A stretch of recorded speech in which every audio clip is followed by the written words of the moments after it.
오늘의 사건 반장입니다. 서울 양천구의 한 빌라에서 30대 남성이 70대 이웃 노인을 살해한 뒤 불까지 지르고 달아났습니다. 남성은 경찰에서 피해자와 층간 누수 문제로 다퉈왔다고 진술했습니다. 경기 양주시의 한 고깃집에서 행패를 부린 모녀가 1심과 2심에서 모두 벌금형을 선고받았습니다. 모녀는 대법원에 상고했습니다. 80대 치매 노인이 아들과 함께 병원을 갔다가 실종됐습니다. 노인은 실종 6시간 만에 얼굴에 멍이 든 채 발견됐습니다. 뾰로롱! 안녕하십니까? 자, 소장님.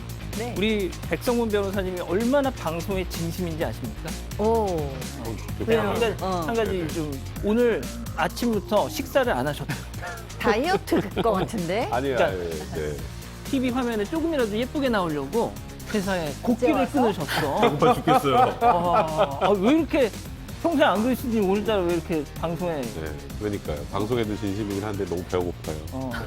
이 꼬르륵 소리 날 것 같은데 그러면? 좀 살짝 나요. 아, 네, 진짜? 조심하겠습니다. 자, 마이크 잘 좀. 마이크에 들어가지 않도록 그 소리. 자, 시작하죠. 진실 추적자 사건 반장 시작합니다. 자, 정부와 여당이 흉악범 신상 공개 대상을 확대하는 특별법을 만들기로 했습니다. 또 범죄자의 지금 얼굴을 찍은 이 머그샷 이것도 공개하기로 했죠. 자, 지난 14년간 신상 공개 대상 범죄자 중에 공개 결정이 난 건 고작 52명. 이걸 비율로 따지면 0.04%. 이게 진짜 말이 된다고 생각하십니까?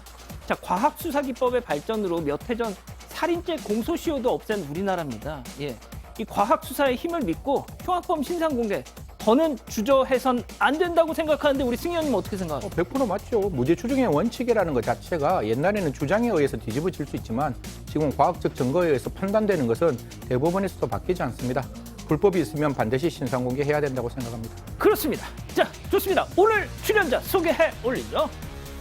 예, 이자연 기자, 백성문 변호사, 박상희 소장, 승재현 형사법무정책 선임연구위원. 제가 말이 안 나오네요. 자, 그리고 박준혜 수어 선생님 나오셨습니다. 안녕하세요. 안녕하세요. 예. 자, 온 국민이 사반을 보면서 인간이 해야 할 일과 하지 말아야 할 일을 배웠으면 좋겠어요 하신 김근화님. 자, 사반 언제 하나 하고 하루하루 기다려집니다. 빨리 나와라 뾰로롱 하신 김애자님. 사반은 내 삶의 일부랍니다. 얼마나 광고를 하고 다니는지 몰라요 하신 신혜님. 자, 중국 광저우 삽니다. 10학년 우리나라로 치면 고1 아들에게 한 달 용돈 그리고 식비로 39만 원 주는데 아들은 이게 항상 모자라다고 난리예요. 이게 정말 부족한 걸까요? 하신 이지현님. 백 변호사님 어떻게 생각하세요? 39만 원. 네, 많지는 않은 것 같습니다. 진짜? 네, 전 자, 개인적으로. 자, 그럼 소장님. 몇 살이라고 그러셨죠? 고1. 아, 9일. 9일이면 일주일에 하루에 10,000원인 셈인데 한 5,000원 정도 좀 올려줘야 될래나? 진짜요? 10,000원 정도면 될 것 같기도 한데 조금 부족합니다. 그렇군요. 자, 오늘 작은 딸 은비 생일이에요. 축하해주세요 하신 서은영님, 코스모스님, 광주 사시는 탁영민님, 김인중님, 조미애님 모두 사랑합니다. 자, 재미는 물론 의리로 함께하는 아세사반 뉴스 육방! 예, 대한민국과 전 세계 동포 가족 여러분의 시선을 모아서 출발합니다.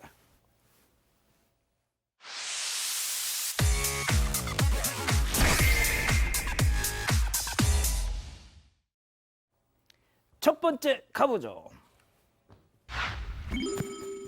한참 먹고 마시고 뿅! 뭔지 느낌 오시죠? 사반 가족께서 제보해 주신 영상 만나보시죠. 한 술집 내부입니다. 남녀 4명이 저렇게 앉아 있는데요. 아하, 자, 한 남성 먼저 나가고 잠시 후에 나머지 3명도 짐을 챙겨서 밖으로 나갑니다. 자, 그런데 이 야외 테라스에서 한참 담배 피면서 이야기꽃을 피우길래 아니, 담배 다 피우면 계산하겠지 했건만 저렇게 먹튀를 했어요. 자, 이 기자, 사장님 입장에서야 에이, 먹튀할 생각이면 바로 가겠지, 담배는 안 피울 거야 라고 정말 인간의 선의에 기댔던 것이 저렇게 와르르 무너졌습니다. 네, 지난 17일 오후 9시쯤 울산 남구 삼산동에 있는 맥주집입니다. 20대 남녀 4명이 들어와서 5만 원 상당, 5만 원입니다. 치킨과 술을 주문해 먹었고요. 1시간쯤 뒤에 3명이 밖으로 나가서 흡연을 시작을 합니다. 나머지 1명도 따라 나가서 그 일행이랑 같이 얘기를 나누고 있길래 차장은 당연히 내부 테이블에 소지품 두고 잠깐 나갔겠지 싶어서 눈을 좀 뗐다고 합니다. 그런데 이렇게 잠깐 한눈을 판 사이에 어느 순간 이들이 모두 사라지고 없었던 거죠. 그런데 보통 이런 경우에 이렇게 먹튀를 내놓고 인근에서 이차를 하고 있는 경우들이 있다고 합니다. 그래서 혹시 이번에도 그런 경우인가 싶어서 인근 가게까지 돌아다녀 봤는데요. 이번에는 결국 못 찾아서 경찰에 신고를 하게 됐습니다. 이 제보자인 사장님은 자신들의 행동이 잘못됐다는 걸 제발 좀 알았으면 좋겠다 이렇게 토로했습니다. 그렇군요. 알겠습니다. 자, 다음 이어가죠. 부자의 기막힌 공모입니다. 자, 이번에도 사반 가족께서 직접 제보해 주신 영상 만나보시죠. 자, 어느 주차장에 들어서는 차입니다. 그 옆으로 남성 2명이 저렇게 가는데 차가 돌아서 이렇게 나가려는 순간인데 자, 남성들이 동시에 앉습니다. 앉아요. 자, 그런데 한 명 다시 일어나더니 차량 방향을 보더니 위치 선정을 다시 해요. 자, 그리고 앉습니다. 콩콩콩콩. 한 명은 지금 아예 들어 누웠어요. 아니 지금 하는 자, 거야? 이 영상 보시면은 다들 감이 오시겠지만 지금부터는 깜놀입니다. 차에 치인 저 2사람 부자 관계고요. 오히려 차주를 고소했다는데 이게 어떻게 된 기다리고 일이죠? 지난 3월 22일 날 경남 김해시 한 회사 주차장 앞에서 벌어진 사고인데요. 지금 보는 바와 같이 이제 저런 상황이 발생했는데 제보자의 입장에서는 화물 자동차 운수 사업 회사 대표인 아버지와 아들이 서로 공모해서 후진하는 차에 뛰어들어 놓고 차주가 자신을 고의로 사고를 냈다면서 아니 대표님이세요? 예, 지금 그렇게 주장을 하고 있습니다. 도대체 돈이 있는 대표가 왜 저랬을까 싶은데 사실이라면 각각 전치 2주 진단을 끊었고 자동차잖아요. 운전자에게 특수상해죄로 허위 고소를 했다라고 제보자는 이야기합니다. 아니나 다를까 당연히 경찰이 보면 저거 어떻게 보겠습니까? 저 자동차 운전자에게 잘못 있다라고 이야기 못 하는 거잖아요. 예. 그래서 거기에 대해서 이제 불기소 처분했다. 전혀 이제 문제가 없다라고 이야기를 했습니다. 혐의 없음 불송지철 결정받았는데 너무나 운전자 입장에서는 답답하고 화나는 일이잖아요. 예. 그래서 제보자가 이들의 행위가 의심이 돼서 경찰에 정보 공개 요청을 했고 저들이 넣은 진정서와 현장 사고 동영상을 봤더니 딱 저런 장면이 찍혀 있다는 거죠. 제보자가 확보한 진정 내용 지금 나오고 있잖아요. 3월 22일 회사 앞마당에 있는데 자동차가 우리 회사 앞마당에 못 들어오게 서 있는데 자동차가 후진으로 저를 치었습니다. 라고 적혀 있었다라고 합니다. 지금 무혐의 처분받은 그 운전자는 이들을 무고죄로 고소할 예정이라고 하네요. 아니 너무 웃겨요. 그냥 영상을 보면. 너무 어설프네요. 예. 아 웃겨. 근데 지금 일단은 무고죄는 충분히 될 것 같아요. 진짜. 일단 영상 자체가 지금 보시면 후진하는 차 쪽으로 각을 잡아서 이쪽으로 들어오잖아요. 예. 저거는 그냥 아예 일부러 저렇게 연출을 해서 본인들이 피해를 입은 것처럼 신고하는 것이기 때문에 저 영상을 증거로 냈다는 게 더 웃기다는 생각이 개인적으로 하나 들고. 근데 이제 아하. 문제는 예. 왜 저런 일이 있었는지. 만약에 지금 저기 뭐 쭈그려 앉는 저 사람하고 저 차주하고 문제가 있었는데 그게 금전적인 문제고 그거를 뭐 돈을 받아내는 저런 행동을 했다면 그게 공갈 될 수 있는 거고요. 예. 공갈 미수겠죠. 돈을 받지 못했다면. 일단 어떤 문제로 저기까지 갔는지가 죄가 추가될 수 있는 여지가 있는지를 판단할 수 있는 자료가 될 것 같습니다. 저러고 나서 갑자기 치료비를 요구했다. 그게 우리가 보통 얘기하는 자해 공갈이잖아요. 맞습니다. 근데 지금 보니까 치료비 요구의 문제보다는 뭔가 문제가 생긴 걸 보복하려고 저런 행동을 한 걸로 보이거든요. 그러니까 그 내용을 정확하게 알아야 죄가 더 추가될지 여부를 확인할 수 있을 것 같습니다. 그렇군요. 알겠습니다. 자, 다음 이어가죠. 콘서트에서 벽 보고 왔어요. 일단 사진으로 만나보시죠. 자, 지난 주말 서울에서 열린 세계적인 팝스타 브루노 마스의 콘서트 현장인데요.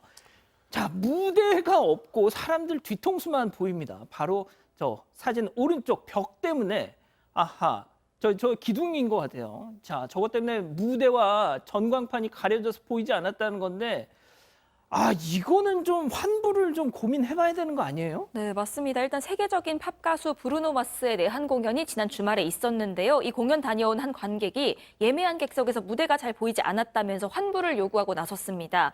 이 공연장 3층 A석에서 콘서트를 관람했다고 하는데 무대랑 전광판이 아예 안 보이는 그야말로 벽 덕뷰였다는 겁니다. 시야 제한석도 아니었고요. 제값 주고 샀는데 환불은 어떻게 받냐면서 공연 티켓 인증까지 했습니다.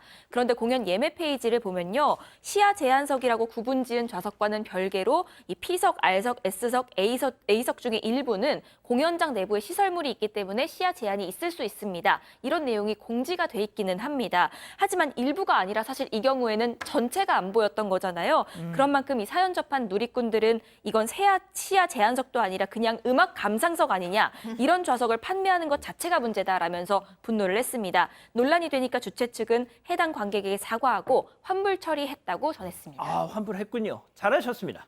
자, 다음 이어가죠. 방앗간 지나가는 참새처럼 점점점. 무슨 얘기일까요? 영상으로 만나보시죠. 자, 저 골목 끝에 서 있는 저 남성 주목해 주세요. 주차된 트럭 옆을 막 서성이더니 뭔가 막 서성이고 찍고 그러더니 일단 가요. 자, 그런데 잠시 후 다시 나타났어. 자, 트럭 적재함 쪽으로 오더니 쌀포대를 들고 품에 쏙 넣어서 그대로 총총총. 아, 소장님, 근데 네. 저 쌀 훔쳐간 사람 차주랑 아는 사람이었다고요. 네, 그렇다고 해요. 그러니까 차주가 신고를 했어요. 그래서 범인을 잡았어요. 근데 그 범인이 나중에 쌀을 갖다 줬어요. 그러면서 뭐라고 얘기하냐면, 아우, 이게 아는 동생 차인 줄 몰랐어요. 라고 얘기를 하는 거예요. 근데 그 쌀 주인이 보니까 이 차주 집이 두 채라고 합니다. 예? 집이 두 채래요. 진짜. 너무 부자인데 아, 거의 훔쳐 갔다고? 네, 습관적으로 저렇게 도벽이 있는 아이고야. 사람이었습니다. 집이 좋은데. 아, 저렇게 해서 부자가 되신 걸까요? 자, 좋습니다. 자, 또 다른 영상 만나보시죠. 택시 조수석에 타는 저 남성, JTBC 갑시다 하더니 운전석과 조수석 사이에 있는 저 콘솔 박스에 본인 가방을 저렇게 올려놓더래요. 올립니다. 자, 이후에 콘솔 박스에서 뭔가를 꺼낸 다음에 자기 가방에 집어넣고서 또 계속 꼼지락꼼지락 하죠. 뭔가 막 해요. 자, 그러더니 다시 콘솔 박스로 뭔가를 집어넣고 있습니다. 자, 잠시 후 목적지에 다다르자 저 남성 현금을 딱 내고는 호탕하게, 아이, 기사님 잔돈 다 가져. 자, 기사님은 그 순간 하트 뿅뿅 했지만 알고 봤더니 저 인간 콘솔 박스에서 기사님 지갑에 신분증 그리고 현금 30만 원 도둑질을 했대. 세상에, 와, 이거 완전 선수예요, 선수. 한두 번 해본 솜씨 자체가 아니네요. 지금 조수석에 일부러 탑승을 한 건데 저건 지난 3월 21일 경기도 부천에서 있었던 일입니다. 또 손님이 타서 콘솔 박스에 있는 쪽에다가 저기 가방을 이렇게 살짝 올려놓더니 운전석과 조수석 사이에 있는 그 사이에 손을 꼼지락꼼지락 하면서 보니까 무언가를 꺼낸 겁니다. 그러면서 저걸 꺼낼 때 택시기사가 눈치챌 수 있잖아요. 예. 그러니까 갑자기 이제 여러 가지 이상한 얘기들 하는데, 제가 안과에서 근무하는데요. 그 앞쪽 눈이 충혈되셨는데 뭐 이러면서 계속 뭐 시선을 다른 데로 돌릴 수 있는 그런 얘기들을 계속하면서 아하. 운전 기사분의 주의를 이제 다 흐트러 놓고 그 사이에 콘솔 박스에 있는 쪽에서 지갑하고 신분증 같은 거를 훔친 겁니다. 그리고 나서 목적지에 딱 다다른 다음에 저 남성 뭐라 하는지 아십니까? 잔돈은 됐습니다. 그러니까 이거 굉장히 호탕한 사람인가 보다라고 했는데 나중에 택시기사분께서 자기가 콘솔 박스에 넣어놨던 지갑이 뭐 그 안에 신분증까지 싹 사라진 것을 알게 되는데요. 그 안에서 대략 현금 한 30만 원이 사라진 아이고야. 상황입니다. 저 잡혀야 될 텐데 말이죠. 알겠습니다. 자, 다음 이어가죠. 적반하장 경고문입니다. 말 그대로입니다. 사진으로 일단 만나보시죠. 자, 한 아파트 내부입니다. 엘리베이터 앞에 자전거 저렇게 딱 한 대가 있죠. 그 옆에는 경고문 뭐 붙어 있어요. 자전거 함부로 손대지 마세요라는 무시무시한 경고문 두둥. 예. 심지어 현관문에 부딪혀가지고 파손되면은 내가 꼭 이거 물어내게 하겠다면서 자전거를 저렇게 세우는 겁니다. 도대체 이게 뭐야 도대체. 자, 엘리베이터 앞에다가 자전거를 주차해서 다른 주민이 치웠더니 세상에 저걸 붙여놨다는 거예요. 최근 한 온라인 커뮤니티에 나와 있는 내용인데요. 저도 보고 이게 연실색할 수밖에 없는 건데 방금 저 사진에 보면 저 현관문이고 바로 옆에 엘리베이터잖아요. 그럼 자전거가 저렇게 세워 있으면 엘리베이터 누르고 오르고 내리는 그 버튼 누르는 것도 불편할 수 불편하죠. 있고 들어가고 나오는 것도 당연히 불편하잖아요. 자기 자동차, 자기 자전거가 소중하면 앵커는 바깥에 세웁니까? 집 안에 세워야 되겠습니까? 집에 가지고 가겠죠. 그렇죠. 집안에 가져다 놓는 게 원칙인데 저렇게 했으니까 얼마나 불편했겠어요. 그래서 조금 치웠대요. 치웠더니 경고장 빵 붙었는데 손대지 마세요. 부딪혀서 파손되면 변상 조치하겠습니다. 라고 이야기를 했다고 하는데요. 제가 알고 있는 법적 지식으로는 공동현관에 저런 걸 세워놓으면 불법이고 소방시설법에 따르면 피난시설, 복도 계단을 포함하는 거죠. 주위에 물건을 쌓아두거나 장애물을 설치하는 행위를 금지하고 있고 이런 행위를 하면 과태료 300만 원에 처해질 수 있습니다. 그렇군요. 알겠습니다. 자, 마지막 사연으로 가보죠. 다른 여자와 비교당했어요. 일단 뭔지 대강 감이 옵니다. 네, 부부 동반 모임에 나갔다가 남편이랑 싸웠다는 아내 사연인데요. 이들은 3년차 부부고 2살 된 아이 하나가 있습니다. 아내는 결혼 전까지는 정상 체중이었는데 아이 키우면서 스트레스도 많이 받았고 또 출산 이후에 살이 안 빠져서 체중이 점점 늘어왔다고 합니다. 그런데 얼마 전에 이 남편 친구 결혼을 앞두고 부부 동반 모임을 좀 하게 됐습니다. 그런데 이 남편 친구의 예비 신부가 굉장히 늘씬했던 겁니다. 그래서 아내는 부러워했고 남편도 예비 신부 예쁘다면서 칭찬을 했다고 하는데요. 이후에 남편이랑 친구가 나가서 담배를 피우는데 아내가 화장실을 가다가 그들의 대화를 좀 듣게 된 겁니다. 이런. 남편이 친구한테 너 예비 신부 결혼하실 분 진짜 날씬하다, 부럽다 그러면서 우리 아내랑 비교된다 이런 얘기를 했던 거죠. 이걸 듣고 아내가 남편한테 가서 내가 놀고 먹기만 했냐, 애들 보느라고 관리할 시간도 없는데 아내 뒷담이나 하냐라면서 한 소리를 했습니다. 남편이 잘못했다면서 아내한테 싹싹 빌었는데 아내는 아직까지도 분이 풀리지가 않는 상황입니다. 그렇군요. 자, 기다리고 기다리셨던 퓨처 핸즈업 타임 유튜브 JTBC 뉴스 채널과 사건반장 독립 채널에서 동시에 스트리밍되고 있는데요. 자, 우리 가족 여러분들도 채팅창에 OX로 함께 참여해 보시죠. 먼저 남편입니다. 선영아, 너도 저번에 자연 씨 보고 어머 이마가 톡 튀어나온 게 어쩜 저렇게 야물딱지게 생겼어. 날씬해서 부럽다 감탄했잖아. 야, 나도 보는 눈이 똑같은데 그런 말 좀 했기로 서니 그걸 갖고 이렇게 내가 미안하다고 하잖아. 지금도 동그라미. 이거는 쉽지 않네요. 네. 몰래 한 건데. 백 변호사님. 네네네. 몰래 한 건데. 쉽지 않아요. 진짜? 네, 쉽지 않습니다. 좋습니다. 자, 다음은 아내입니다. 오빠, 성문이 오빠, 너 진짜 한 대 맞고 싶니? 네가 감탄만 했어? 네 마누라랑 비교까지 했잖아. 어디서 말을 잘라 먹어? 그걸 네 친구 앞에서 얘기하면 네 친구가 날 뭘로 보겠니? 내가 찌고 싶어서 쪘어. 너도 집에서 애 키우면서 애 남긴 거 다 먹고 그래봐. X. 이거 너무 100%였네요. 어쩔 수 없어요. 아니 지금 이 남편분 아내분하고 처음 만났을 때 기억 한번 해보세요. 내 아내가 세상에서 가장 이쁘지 않았나요? 자, 승현님, 그런데 나도 고해성사 한번 하시죠. 사모님 한 적 있다 없다. 우리 집사람은 그냥 영원히 예쁩니다. 언제나 최상이고. 소장님. 넘어가시죠. 넘어가. 예. 도저히 못 듣겠어. 자, 네. 자, 소장님. 네, 이거 안 들은 걸로 하고요. 그렇습니다. 네. 그렇습니다. 지금 이거 우리 OX 할 만큼 이렇게 재밌는 사건 아니고 심각한 사건이에요. 진짜요? 네, 그냥 이렇게 큰 소리 칠 수 있는 상황이 아니에요. 왜냐하면 일단 이거는 기분 나쁜 걸 넘어서 여성의 아내에게 굉장히 자존감의 하락을 심각하게 줄 수 있고 게다가 그것도 그냥 장난식으로 술 마시다가 네 아내 이뻐서 예쁘겠다. 우리 아내도 옛날에 날씬했는데 이 정도가 아니고 정말 진지하게 서로 얘기하던 거 들킨 거잖아요. 그러니까 속마음을 들킨 거예요. 그러면은 이 시점에서 아내가 몰래 내 욕을 그것도 외모 욕을 내 남편이 하는구나. 그럼 진짜 그 아내를 사랑한다고 생각하겠어요? 안 하겠어요? 내 남편이 날 정말 사랑하지 않을 것 같아라는 느낌 당연히 들고 그때부터 그 아이 기르고 싶겠어. 내가 게을러서 살찐 게 아니고 아이 낳고 기르느라 살쪘잖아요. 그 아이 기르는데 힘들겠어요? 안 힘들겠어요? 이거 지금 장난 아니에요. 진짜 화나셨네요. 진짜 화났어요. 내가 화나네. 진심으로 화났어요. 화나네. 사실 터지네, 이거. 마음속으로 생각하는 걸 저희가 어떻겠습니까? 예. 근데 그거를 다른 사람도 아니고 친구한테 얘기하면 친구가 자기 와이프를 어떻게 생각했어요? 근데 몰래 얘기했죠. 그러니까 몰래 친구한테 그런 얘기를 했다는 것 자체가 이 친구가 본인의 와이프를 어떻게 생각하겠냐고요. 그냥 친구 예비 신부 근데 여기 조금 너무 진심이 읽혀가지고. 띄워주려고 한 얘기. 그러니까 그거는 자기 와이프, 본인의 와이프하고 비교하지 않으면서도 충분히 띄워줄 수 있어요. 근데 그거를 자기 와이프하고 비교해가면서 띄우는 건 본인 와이프의 그 자존감을 지금 말씀하셨던 것처럼 와르르 무너뜨리는 행동이잖아요. 이거는 저도 이게 OX를 할 수 있는 내용인가 그런 생각이 좀 드네요. 그렇군요. 갑자기 다들 진지해지셨어요. 자, 이 기자, 우리 가족 여러분들. 네, 예. 별빛 10님 부부 동반 가면 꼭 싸우고 오더이다 하셨고요. 돌맹님 남편이 실수한 건 확실 싹싹 빌고 앞으로 말 조심하세요라고 말씀하셨습니다. 그런데 최영금님은 이런 의견도 주셨습니다. 용서해 주세요. 여자들도 남편 뒷담화 하잖아요. 이런 의견도 주셨습니다. 제가 그 아이디를 놓쳤는데 어떤 분은 저희 신랑은 저보고 돼지라고 불러요. 뭐 이러신 분도 있었어요. 그건 진짜 이보다 더 나간 것 같습니다. 자, 서울 봉천동 사시는 김금자 여사님 보고 계시죠? 지난 15일 목요일 6년간 정성스레 돌보던 반려묘 지금 사진이 나갈 텐데요. 이 민티를 떠나보내셨다고요. 아이고 얼마나 속상하십니까?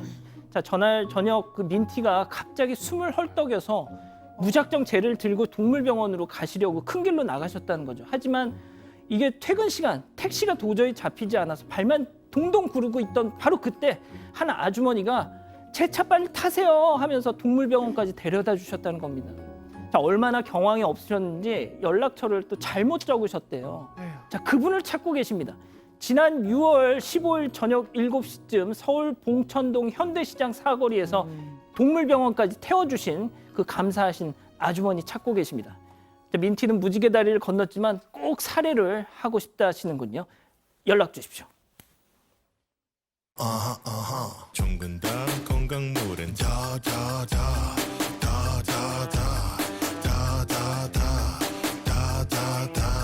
모든 건강 다 있다. 건강 다다다. 종근당 건강물.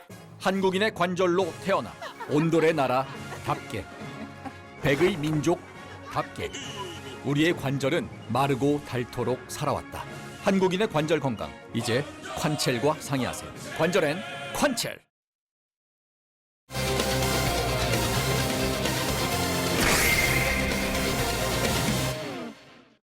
서울 양천구의 한 빌라에서 30대 남성이 70대 이웃 노인을 살해한 뒤 불까지 지르고 달아났습니다. 남성은 경찰에서 피해자와 층간 누수 문제로 다투었다고 진술했습니다.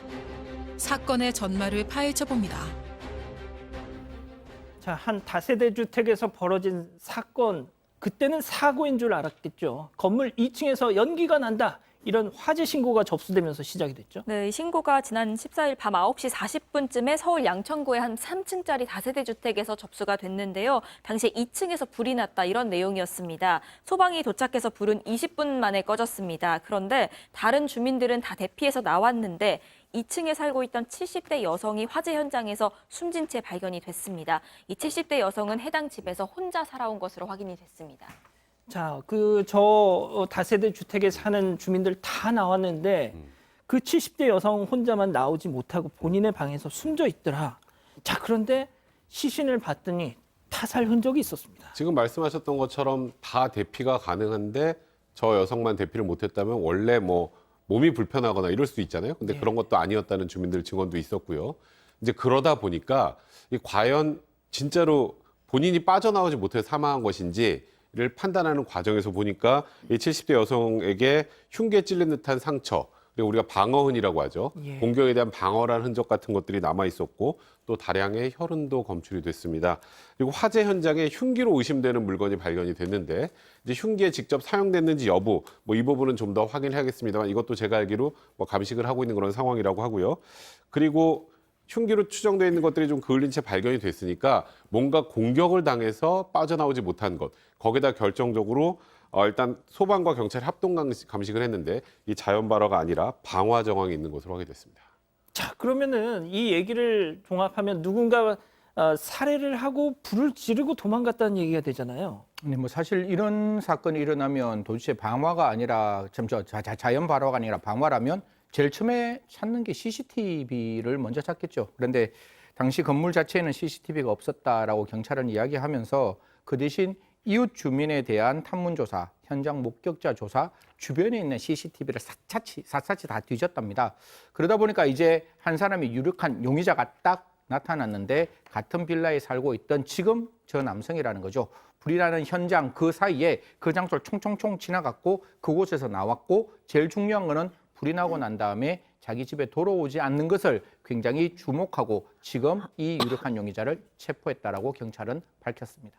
쉽게 잡았습니까? 어땠습니까? 상당히 좀 애를 먹었는데요. 지난 14일, 그러니까 범행 당일에 바로 도주를 했습니다. 그런데 휴대전화를 가지고 있었다면 위치 추적을 했을 텐데 그렇죠. 휴대전화 없이 도주했기 때문에 위치 추적도 쉽지가 않았습니다. 그런데 이뿐만이 아니라 어딘가로 이동할 때는 항상 모자를 쓰고 다녔고 현금만 사용하면서 모텔 등을 전전했습니다. 주로 걸어서 이동했고요. 지하철을 가끔가다 탈 때도 현금으로 일회용 승차권을 구매해서 사용을 했다고 합니다.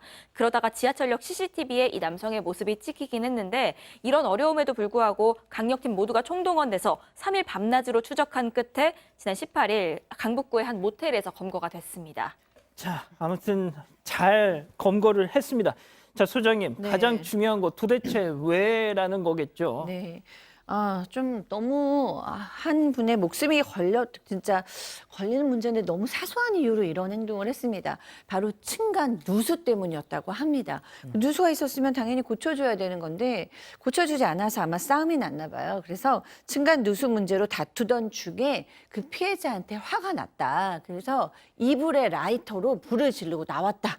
라고 얘기를 하고 있어요. 이 사람 지금 무직이라고 전해지고 있고요. 동네 주민들께서 너무 안타까워하면서 그래 그 집 3층에 물 샌다는 소리는 예전부터 있었다. 아니 그럼 새면은 고쳐주면 되지 그렇다고 사람을 죽이나 뭐 이렇게 비난하시고요. 그리고 그 2층에 피해를 당하신 분이 그렇게 돌아가시면 안 되는 분이었다. 아주 좋은 분이었다라는 얘기도 하고 계십니다. 소장님 말씀하신 것처럼 층간 누수 때문에 벌어진 사건이었습니다. 저는 처음에 이 층간 누수 이 제목을 보고 저 살해를 한 자가 저 피의자가 아랫집 사람인 줄 알았습니다. 자, 근데 윗집에 사는 그러니까 어떻게 보면 층간 누수를 유발했던 그 사람이었어요. 예. 자, 오늘 오전 영장 실질 심사 받았는데요. 취재진이 당신 불 왜 질렀어? 질문을 하자 이런 답변을 했습니다. 체크포인트 짚어보죠. 너무 이게 무슨 얘기입니까 이게? 그러니까 일단 영장 실질심사 들어갈 때는 기자들의 질문에 아무 답도 하지 않았는데 영장 실질심사를 마치고 나와서 기자들이 불은 왜 질렀냐? 근데 저는 이 질문의 대답이 왜 이게 나오는지 좀 이해가 안 됩니다만 너무 무서워서 불을 질렀다고 합니다. 그러니까 본인의 행동 때문에 이걸 증거를 인멸하기 위해서 한 행동으로 일단 보이는데 본인은 그렇게 얘기를 하고 있고 그 다음에 이것도 좀 이해가 안 되는데 법정에서 도대체 무슨 말이냐 이렇게 기자가 물으니까 자이든 타이든 사고로 일어난 일인데 사고로 일어난 일. 그러니까 이제 피해자와 유가족에게는 너무 죄송하다는 입장인데요. 사고로 일어난 일이라는 뜻은 우리가 보통 고의가 아니라 실수로 벌어진 일이라는 뜻입니다.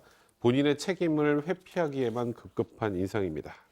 지금 백 변호사님 말씀하신 것처럼 소장님 네. 자이든 타이든 사고로 일어난 일인데 빨리 수습 못해서 죄송하다. 누가 보면 네. 과실치사인 줄 알겠어요. 그러니까요. 지금 이 얘기를 한 것은 뭐 2개 중에 하나일 것 같습니다. 이 사람 지금 현실을 파악하지 못하고 사실은 무섭다. 자기가 불질러 놓고 뭘 무서워요. 지금 피해자가 무서웠어야지.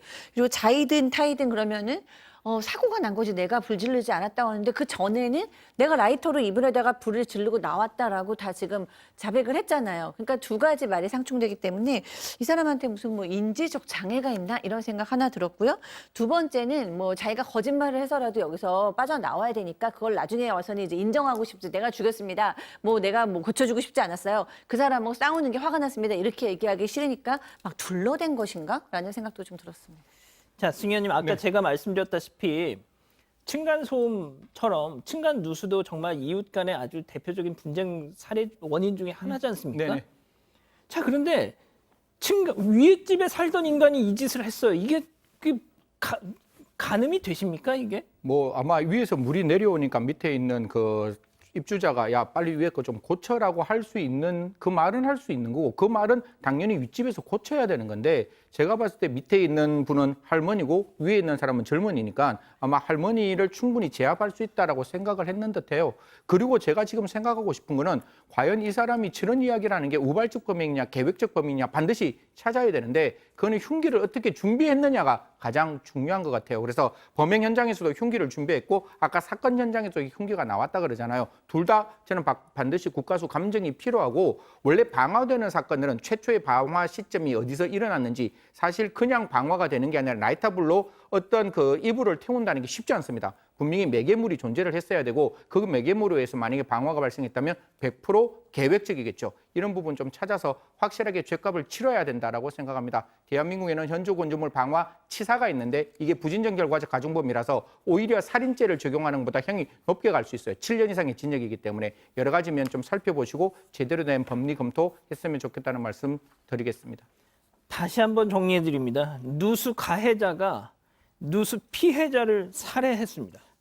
첫 번째 사건 정리하고요. 두 번째 사건 이어가죠.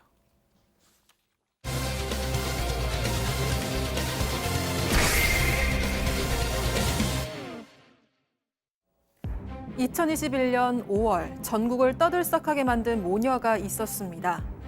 모녀는 경기도 양주시 옥정 신도시의 한 고깃집에서 식사를 했는데요. 그런데 갑자기 식사를 마치고 난 뒤 모녀는 식당 주인에게 항의를 했습니다. 이유는 단 하나, 기분이 불쾌했다는 거였습니다. 이건 시작에 불과했는데요. 전화에, 문자에, 심지어 별점 테러까지. 참다 못한 식당 주인은 결국 통화 녹취록을 공개했습니다. 결국 모녀의 갑질은 전 국민의 공분을 샀고 두 사람은 법정에 서게 됐습니다. 1심을 거쳐 항소심까지 오게 된 모녀, 과연 어떤 결과를 맞았을까요? 자, 이게 벌써 2년 전 사건이더라고요. 경기도 양주 고깃집 모녀 갑질 사건. 자, 오늘 이 2년 전 사건을 다시 저희가 전해드린 이유가 있습니다. 항소심 2심이 지난주에 있었고요. 무엇보다 요즘 저희가 계속 전해드리지만 이 갑질 사건, 이 소상공인 자영업자 사장님들에 대한 이런 사건 줄질 않고 계속 여전하지 않습니까? 그런 의미에서 좀 준비해봤는데, 자, 일단 개요를 먼저 짚고 가죠. 네, 지난 2021년 5월 26일에 있었던 일인데요. 50대 어머니와 30대 딸이 경기도 양주시 옥정동에 있는 한 식당에서 32,000원어치 식사를 하고 일어납니다. 그러더니 돌연 카운터로 가서 항의를 시작을 했는데 옆에 노인들이 앉아서 불쾌했다라면서요. 이 식당 방역수칙을 위반했다. 우리가 신고하면 벌금 300만 원이다. 라고 얘기를 합니다. 그런데 식당을 떠나고 나서도 이런 항의가 계속됐습니다. 5분 뒤에 이 모녀 중에 어머니가 전화를 걸어서 화가 나서 도저히 안 되겠으니까 고깃값을 환불받아야겠다고 얘기합니다. 그러면서 돈 내놔라, 너 서방 바꿔라, 과부냐, 가만두지 않겠다 이런 협박과 함께 온갖 욕설을 퍼부었고요. 딸도 역시나 전화를 걸어서 영수증 내놔라, 남자 바꿔라, 신랑 바꿔라, 우리 신랑이랑 같이 찾아가겠다 라면서 역시나 폭언을 했습니다.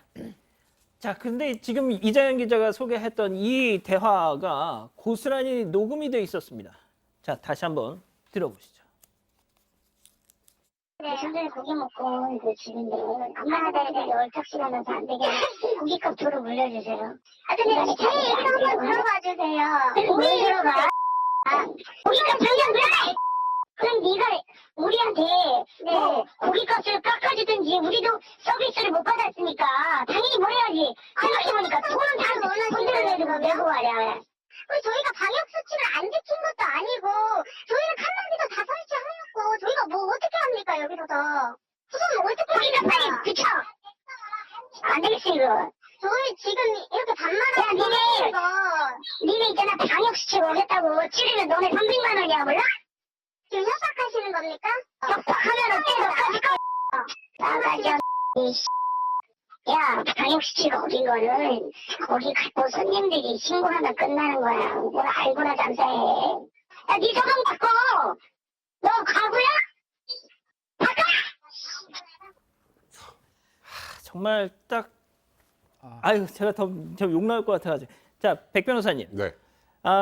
이때 이제 코로나 시국이었으니까 맞아요. 방역 수칙 이런 얘기도 나오고 말이죠. 그 사실 지금 좀 전에 저 육성을 다 했으니까 저도 또 지금 화가 막 치밀어 오르는데 여기서 끝이 아닙니다. 조금 전에 욕설을 퍼먹었던 50대 모친이고 예. 같이 갔던 딸이 어. 인터넷 사이트에 접속해서 이런 글을 남깁니다. 어떤 억울해서 글 남깁니다. 이 고깃집이 코로나19 예방을 소홀히 하고 방역수칙을 위반했다. 그래서 그것뿐만 아니라 인터넷 포털 사이트를 통해서 식당 방문 연쇄 예약, 그러니까 이제 다른 손님들 못 오게 다 예약을 해버리는 거죠. 또 별점 테러 같은 그런 공격까지 가했는데 일단 식당 업주하고 아내한테 이제 이 모녀가 전화를 해서 뭐 문자 메시지로 막말, 뭐 신고 협박, 뭐 그것뿐만 아니라 예약 테러까지 가하고 심지어 딸은 당일 밤부터 다음날 새벽 2시까지 9건의 반복적인 예약을 합니다. 다른 아이고야. 손님 오지 못하게. 예. 그리고 예약 요청사항에 딱 보면 이렇게 돼 있습니다. 여긴 단골 장사만 하나 봐 예약 받으시죠. 이런 걸 적어놨다고 하고요. 거기다가 더 나아가서 별점 테러까지 했다고 합니다. 실제 그 방역 당국에 이 방역 수칙을 어겼다고 신고를 했는데 소장님 아까 잠깐 이자연 기자가 설명을 했지만 왜 우리 옆자리에다 늙은이들 앉혀 막 그랬다는 거예요 세상에. 저는 그러니까 이 사람 진짜 이해가 안 돼요. 어르신들이 옆에서 밥 먹는 게 뭐가 기분이 나쁘다는 건지 자기는 부모님 없어요? 그리고 그것도 이상하고 전 더 이상한 거 왜 자꾸 신랑 바꾸냐 바보냐 우리 신랑 찾아간다. 아니 여자들이 왜 이래요? 저 이런 사람 요즘 처음 봤거든요. 우리 다 독립적인 여성들 너무 잘 살아요. 왜 신랑을 바꿔 신랑 하는지 정말 처음 봤고 그리고 또 이 사람 진짜로 신고했다고 합니다. 방역당국에 전화를 해서 감염법 관리법을 위반한 식당이 있다. 라고 진짜 신고를 했고 그래서 이제 관계자가 알아봤더니 아니다. 칸막이 다 잘 설치했고 그다음에 이거 여기서 일하시는 분들 마스크도 잘 쓰고 있더라라고 방역수칙 잘 준수하였다라고 결과가 나왔다고 합니다. 자, 결국 재판에 넘겨졌습니다. 예, 이들이 받은 혐의 뭐 시청자 여러분 보시더라도 그렇게 썩 좋은 사람들 아니면 법도 이들을 용서하지 않겠죠. 첫 번째 그 어머니라는 사람 이런 얘기 하잖아요. 너 지금 나에게 돈 안 저 고깃값 안 주면 내가 너를 이 감염병 예방법 위반으로 신고하겠다. 그게 협박이거든요. 협박을 통해서 그 사람이 외부심을 느껴서 돈을 받아내니까 형법상 공갈. 근데 돈을 못 받았으니까 공갈 미수. 요까지 픽스가 되었고 딸이 아까 우리 변호사님이 너무 말씀을 잘 주셨는데 첫 번째 그 관계되는 여러 가지를 예약을 쫙 다 했잖아요. 그럼 그 집 장사 못 하잖아요. 그럼 업무방해가 되는 거고 그리고 분명히 그런 얘기 했잖아요. 협박이라고 이야기를 하고 있잖아요. 네가 그렇게 하면 내가 이렇게 하겠다라고 협박을 했는 것이고 정보통신망법에 저거 올리면 당연히 비방의 목적에 따라서 그 명예훼손죄가 성립되는데 아마 감염병 예방법 위반이 제가 알기로는 지켜졌다. 아까 우리 소장님 말씀하셨으니까 네네. 그건 또 허위 사실이라서 제가 봤을 때는 뭐 명예훼손도 어떤 명예사실이 적시가 있었는지 모르지만 허위사실 명예적시도 있은 것으로 판단되고 있습니다. 자, 어떤 우리 가족 여러분께서 그 말씀을 하셨어요. 아니 2년 전 이 사건을 아직도 끌고 있다고? 아직도 재판을 이유가 있습니다. 억울하다는 거예요, 자기들은. 네, 재판정에서 한 말인데요. 먼저 어머니입니다. 내가 한 행동들은 사회생활상 일반적으로 허용되는 정도에 불과해서 위법성이 없다. 게다가 실제로 음식값 받을 의사는 없었다. 이렇게 주장을 했습니다. 딸 역시도요. 다투는 과정에서 단순히 감정적 욕설 내지는 일시적 분노의 표시를 한 것에 불과하다. 게다가 허위 사실을 게시한다는 인식도 없었고 피해자를 비방할 목적도 없었다고 주장을 했습니다. 네 서방 받고 너 과부야 이게. 지금 일시적인 아이고 참 좋습니다. 자, 두 번째 사건 체크포인트 짚어보죠. 그렇다니까요. 우리가 피해자다. 자, 지난주에 이제 항소심 2심이 있었는데 최후 이제 뭐 진술을 하면서 눈물까지 흘렸다는 겁니다. 네.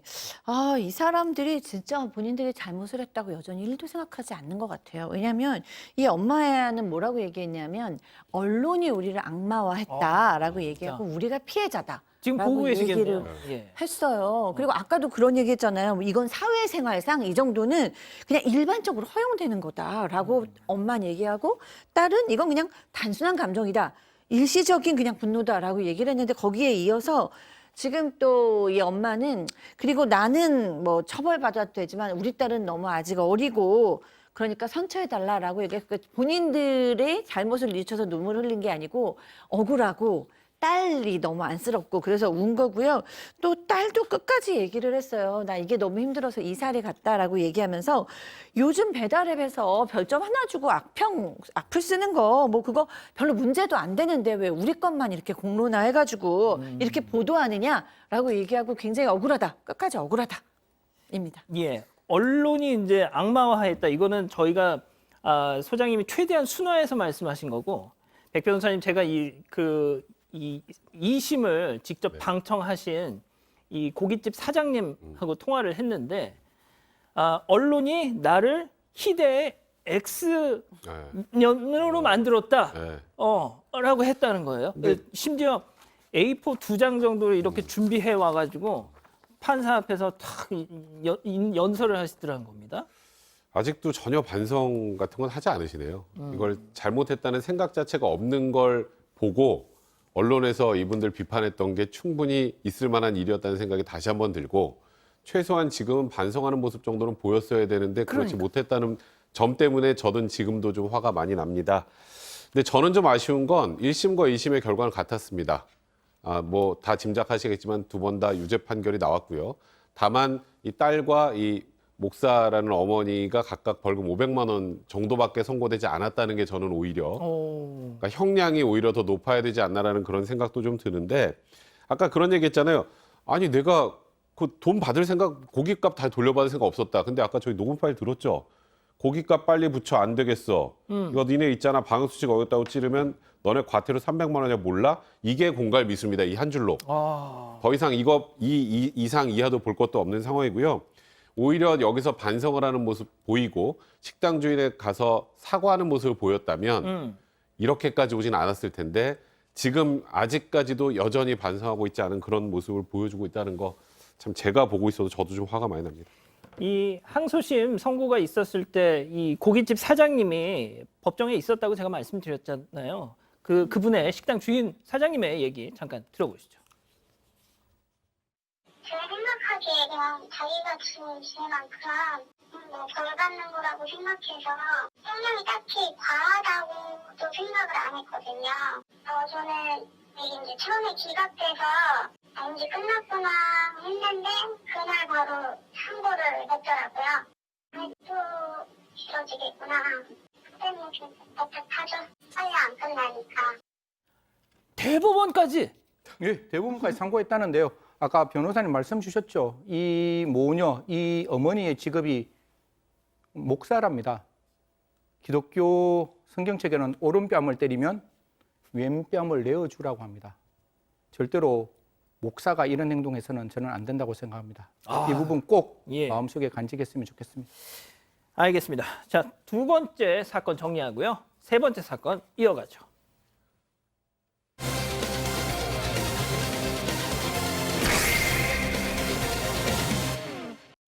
(80대) 치매 노인이 아들과 함께 병원을 갔다가 실종됐습니다. 노인은 실종 6시간 만에 얼굴에 멍이 든 채 발견됐습니다. 어떻게 된 일인지 알아봅니다. 자, 바로 체크포인트 짚어보죠. 자, 폭행 목격자를 찾습니다.입니다. 일단 들어보죠. 네, 어제 한 커뮤니티에 치매 할머니 폭행 목격자를 찾습니다. 이런 제목의 글이 게시가 됐는데요. 이 할머니는 80대고 3년 전쯤에 치매 진단을 받았습니다. 하지만 중증은 아니었다고 합니다. 그렇기 때문에 기본적인 대화도 가능하고 집 주소라든지 생년월일 이런 것들도 다 기억하고 있는 정도였다고 합니다. 할머니는 평소에 아들이랑 같이 지내왔는데 종종 의정부역 근처에 있는 안과 진료를 받았다고 합니다. 그래서 이날도 평소처럼 아들이랑 같이 안과 진료를 받으러 갔는데요. 아들이 의사 면담하러 간 사이에 할머니가 혼자 사라진 겁니다. 이렇게 실종된 일시가 지난 14일, 그러니까 지난주 수요일 오후 1시 50분쯤이었습니다. 자, 할머님이 치매는 있긴 했지만 중증 아니었고요. 홀로 이렇게 딱 실종된 적도 단 한 번도 없었다고 합니다. 자, 결국 가족들이 실종 신고하셨겠죠? 6시간 만에 연락을 받은 곳 다름 아닌 병원이었다고요? 네, 그렇습니다. 할머니는 오후 1시 50분쯤에 실종이 되셨는데 그다음에 6시간이 지난 7시 40분쯤에 연락이 왔어요. 딸이랑 받으니까 병원인데 할머니가 와 계시다라는 거예요. 막 뛰어가서 보니까 할머님의 상태가 너무 처참한 겁니다. 온 눈과 이런데 네, 지금 뭐 저렇게 막 온 눈 위주로 주로 멍이 많이 드셨잖아요.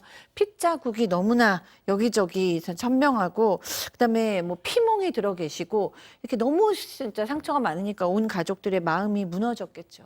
예. 자, 일단 이게 먼저 좀 전제를 하겠습니다. 폭행 사건일지 아니면 단순한 낙상에 따른 그런 사고일지는 조금 더 들여다 봐야 되는데 저희는 일단 이 할머니 가족들은 폭행 사건이라고 지금 얘기를 하고 계세요. 네, 일단 좀 이해되지 않는 부분들이 좀 있기 때문입니다. 첫 번째는 일단 이 할머니가 발견이 된 병원이 최초 그 목격한 곳에서 7km 정도 떨어진 곳이거든요. 근데 할머니께서 혼자서 대중교통이나 택시를 이용하지 못하신다고 합니다. 그럼 7km를 할머니 도보로 걸어갔다고 가정을 하면 대략 2시간을 걸어가야 됩니다. 그러니까 현실적으로 뭐 어떤 특정한 연고가 있거나 아니면 뭐 할머니가 뭐 과거에 어디 가봐서 이곳을 나기도 모르게 본능적으로 갔다거나가 아니라 아무 연고도 없는 지역이었고 현금도 한 푼도 없었다고 합니다. 그럼 7km를 어떻게 이동했는지가 일단 첫 번째 의문점이 될 거고요. 그렇죠. 그러니까 지금 말씀드렸던 것처럼 도보로 2시간 거리 정도 된다는데 할머니가 현재 안화골절하고 고관절 골절 진단을 받고 수술을 받고 치료 중인 상태인데 여기서 이제 가장 이상한 건 할머니한테 아유 너무 속상하다. 어쩌다 이렇게 되셨어요? 이제 가족들이 물어볼 거 아니에요. 묻죠. 근데 할머니가 처음에 이렇게 얘기했다고 합니다. 괜찮아. 걔한테 뭐라고 하지 마. 어허. 이 걔라는 건 누군가 다른 타인을 가리키는 거겠죠. 그럼 걔가 누구냐? 이렇게 당연히 이제 가족들을 묻지 않았겠습니까? 네네네. 그러니까 할머니는 그냥 그냥 누가 때렸어. 내가 맞았어. 이런 말을 하셨다는 겁니다. 자, 할머님이 들으신 것처럼 뭐 치매기가 있다고는 하지만 백 변호사님 말씀하신 것처럼 누구한테 맞았다고 지금 얘기를 하셨잖아요. 자, 그런데 출동한 경찰 구급대원들은 딱 이 할머니 상태를 보시더니 이건 낙상하신 것 같다라고 했다는 거지 않습니까? 사실 이 부분 때문에 저도 되게 조심스러운 부분인 거죠. 일반인들이 최초의 진술인 가장 진술에 신빙성이 있다고 저희들은 그렇게 받아들이고 있습니다. 그러면 첫 번째 하신 진술이 그 이야기잖아요. 다른 사람으로부터 폭행을 했는데 그 사람에게 나무라지 마 이런 말씀을 하셨다고 하니까 당연히 피해 가족의 입장에서는 이거 누구에게 폭행을 받았다라는 생각이 들 수밖에 없는 것이고 다만 구급대원들은 이런 사건 너무나 많이 볼 거잖아요. 예. 그러면 딱 보는 순간 이게 원칙적으로 맞아서 부은 상처인지 아니면 이렇게 어디 딱 부딪혀서 이렇게 골절되는 상처는 좀 알 수 있는데 안아골절은 넘어져서 생긴 골절일 수 있다라고 그 경찰과 그다음에 출동한 구급대원은 판단했다라는 이야기입니다. 그런데 여기까지는 이해할 수 있는데 예. 여기서 하나가 더 있습니다. 어허. 보통 사람이 넘어져서 뒤쪽에 상처 날 수 있습니까? 이렇게 넘어지면 현실적으로 불가능하잖아요. 네네네네. 이렇게 엎드려졌는데 그럼 여기는 상처가 있을 수 있는데 그렇죠. 목덜미 쪽에 크게 멍이 있다는 겁니다. 그러면 사람이 이렇게 딱 잡았을 때 목덜미에 멍이 있는 거잖아요. 그러니까 피해자의 가족 입장에서는 다 이해할 수 있다. 모든 걸 다 이해할 수 있다. 이게 넘어질 수 있다. 안아골절은. 하지만 목덜미 상처는 누구에게 어떻게 설명할 수 있느냐라고 지금 너무 마음을 아파하고 계시다. 이런 말씀 드리겠습니다. 하하, 그렇군요. 자, 그렇다면 여기서 할머니를 가장 먼저 발견했던 목격자분의 얘기도 중요할 것 같은데요. 그분 얘기 직접 저희가 취재해봤습니다. 들어보시죠. 그날 4시 넘어서 비가 왔었어요. 저희 가게 앞에 이렇게 타임에 이제 물이 보였었는데 할머니께서 이제 갑자기 거기에 앉으셔가지고 일어나시니까 세수를 하시면서 앞으로 넘어질 때 저희가 얼른 가가지고 솔직히 넘어져서 난 상처라고 생각을 안 했어요. 왜냐하면 넘어지시면 이 얼굴에 상처가 기스 같은 것도 이렇게 나시고 이러잖아요. 근데 그런 거는 없으셨어요. 눈이 안 보일 정도로 이마하고 코 있는 부분이 엄청나게 부어 계셔가지고 약간 멍이 들으셨더라고요. 그래서 저는 혼자 이제 누가 때리셨나 차에서 내려졌다고 그러길래 저희 사장님도 CCTV를 이제 계속 분류를 보신 거예요. 할머님이 근데 딴뚝거리시고 얼굴은 그렇게 부어가지고 주유소 쪽에서 걸어 내려오고 계시더래요.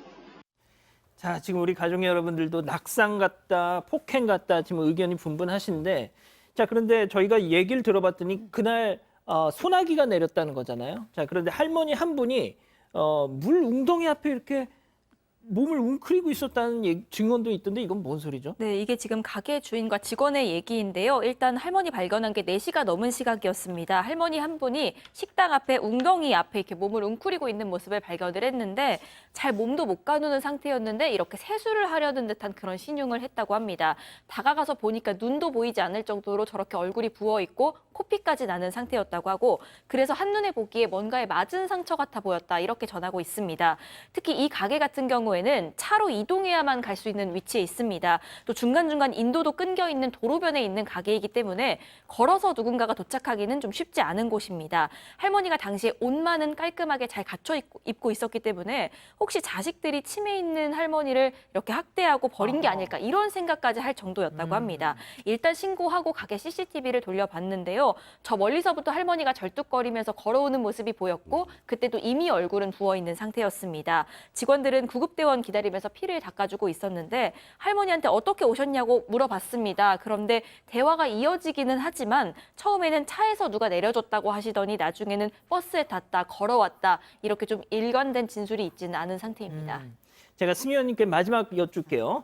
자, 일단 백 변호사님, 네. 낙상이냐 폭행이냐? 자, 경찰은 수사를 하고 있죠. 일단은 지금 이 할머니가 처음으로 사라졌던 그 병원부터 이 이동 동선까지 CCTV를 다 따야겠죠. 맞아요. 네, 그걸 다 확인을 해서 할머니 이동 동선을 이제 파악을 하고 실제로 지금 저희가 의심하는 것처럼 누군가 제3의 인물로부터 폭행이나 이런 가혹행위를 당했는지 여부를 확인해야 될 것 같은데 현재까지는 아직 이 할머니가 뭐 폭행을 당하거나 가혹행위를 당하거나 한 것을 목격한 목격자나 뭐 범인이 밝혀진 그런 상황은 아닙니다. 자, 승현님 뭐 정리 좀 짧게 예, 부탁드립니다. 뭐 지금 상황은 진짜 그 뭐 피해자의 가족분은 정말 마음이 안타까울 거고 사실 저게 사고일 거냐 사건일 거냐 두 가지를 반드시 밝히는 건 국가의 의무인 거예요. 그래서 사고인지 사건인지를 반드시 밝혀서 만약에 사고였다면 할머니가 더 이상 다치지 않도록 가족분들은 잘 할머니를 모셔야 할 것이고 만약에 이게 사건이라면 그렇게 했는 사람 잡아야죠. 잡아서 예. 진짜 필벌할 수 있도록 만들어야 된다라는 말씀드리겠습니다. 그리고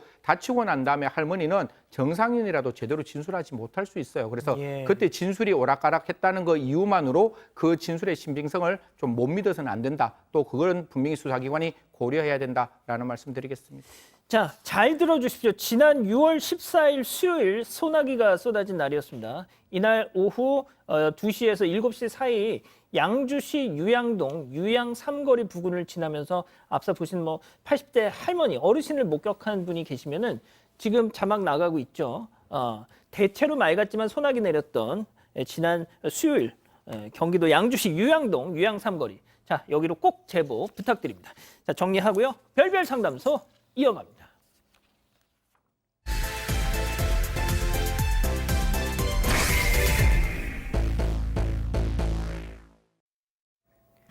회사 선후배 사이로 만나서 2년 연애 끝에 결혼을 하게 된 장 씨 부부. 이들은 결혼 직후 예쁜 딸까지 출산했는데요. 회사에서나 가정에서나 모든 일에 최선을 다했던 아내는 곧바로 육아휴직에 들어가서 금이야 오기야 딸을 돌보기 시작했습니다. 하지만 아내의 열정은 매일이 전쟁터 같은 육아 앞에서 곧 무너졌고 결국 산후 우울증까지 생기게 됐는데요.